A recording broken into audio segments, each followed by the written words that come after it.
उत्तराखंड सहित देश के विभिन्न हिस्सों में महिलाओं के साथ हो रहे अत्याचार के विरोध में कांग्रेस ने प्रदर्शन किया तथा प्रदेश सरकार का पुतला दहन किया है।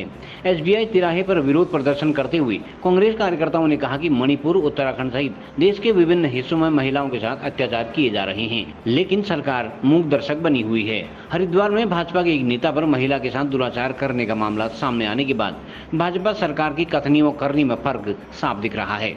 कांग्रेस जिलाध्यक्ष भगत डसीला तथा महिला कांग्रेस अध्यक्ष गोपा धपोला ने कहा कि भाजपा शासित राज्यों में महिलाएं, बच्चे तथा युवा सुरक्षित नहीं हैं। ऐसे में भाजपा को सत्ता में बने रहने का कोई अधिकार नहीं है।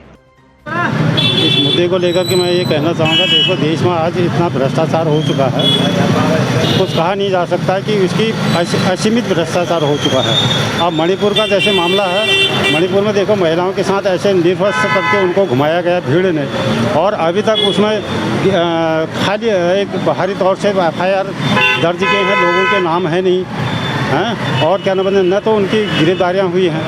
ये तो बड़ी ताजुब की बात है कि महिलाओं को निर्वस्त्र करके आज नारी का जीवन जो है मणिपुर में, इसी बीच में क्या नाम है, उसके बाद भी फिर 2 महिलाओं के साथ अभी फिर घर छोड़ करके उनको जाना पड़ा। आग उस घर को, उनके घरों को आग लगाई गई है, जबकि वहाँ पर सेना और पुलिस दोनों का पहरा है। इसके बावजूद भी मतलब जो है इतना अन्याय उनके साथ हो रहा है। तो इस घटना को लेकर के संसद में गतिरोध भी चल रहा है।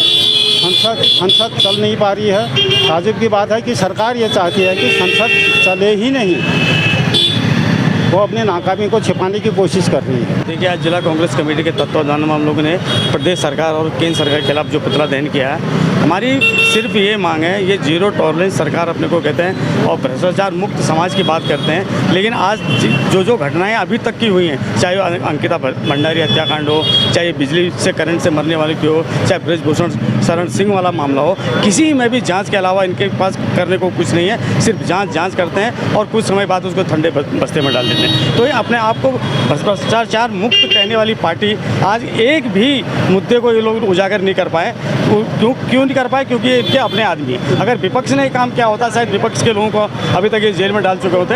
अपने ही सरकार में अपने लोगों के खिलाफ कार्रवाई करने के लिए बिल्कुल ये सरकार तैयार नहीं है। इससे ये सरकार, इस प्रदेश में ये सरकार पूरी तरह से फेल है। भ्रष्टाचार के मामले में हो, चाहे घोटालों के मामले में हो, पूरी तरह से विफल है। इस सरकार को तुरंत से तुरंत जो है इस्तीफा दे देना चाहिए और अपने आदमी को जो बचाने का कार्य कर रहे हैं, इन कार्यक्रमों को बंद करना चाहिए। हरिद्वार में जिस तरीके से भारतीय जनता पार्टी के एक नेता ने एक महिला के साथ बलात्कार किया, और देहरादून के अंदर में आपने देखा होगा कि एक व्यक्ति के द्वारा एक महिला का पहले हत्या की जाती है, उसके बाद मृत शरीर के साथ उसका शारीरिक शोषण किया जाता है। और जिस तरीके से आपने देखा कि अंकिता भंडारी हत्याकांड में यमकेश्वर की जो विधायक हैं रेणु बिष्ट जी, उनका उसमें क्या इन्वॉल्वमेंट था, क्योंकि वो जब रिजॉर्ट चलाया तब भी उनकी मौजूदगी वहाँ पर थी, और जिस समय उनके पोस्टमार्टम हो रही थी उस समय भी पोस्टमार्टम हाउस के अंदर वो खुद मौजूद थी। तो इससे कहीं ना कहीं वो VIP का नाम, वो संदिग्धता जो है इनकी लिप्त नज़र आती है। और आपने देखा होगा कि जिस तरीके से अभी चमोली में 16 लोगों की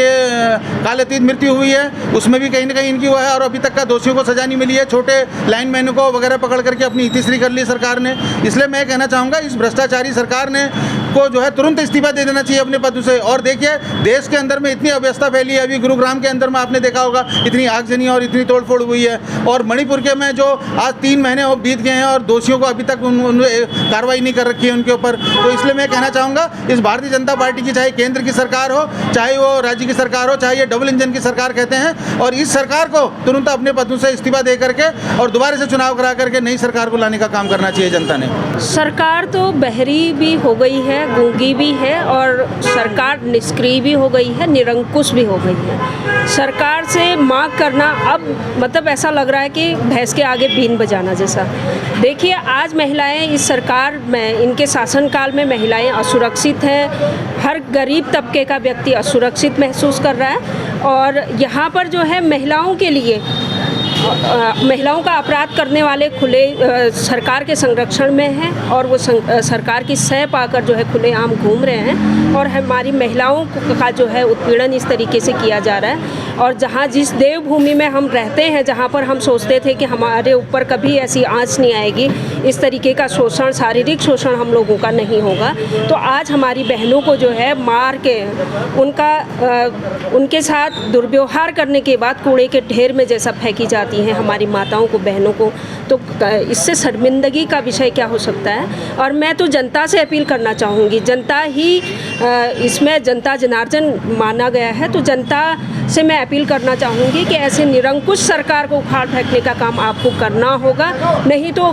कल के दिन हमारा न नौजवान सुरक्षित है, न हमारे बच्चे सुरक्षित हैं, न माताएं बहनें सुरक्षित हैं। और हम लोगों को जो है जनता से मैं अपील करूँगी कि हम लोगों को आगे आना होगा। CCN न्यूज़ के लिए ब्यूरो रिपोर्ट बागेश्वर।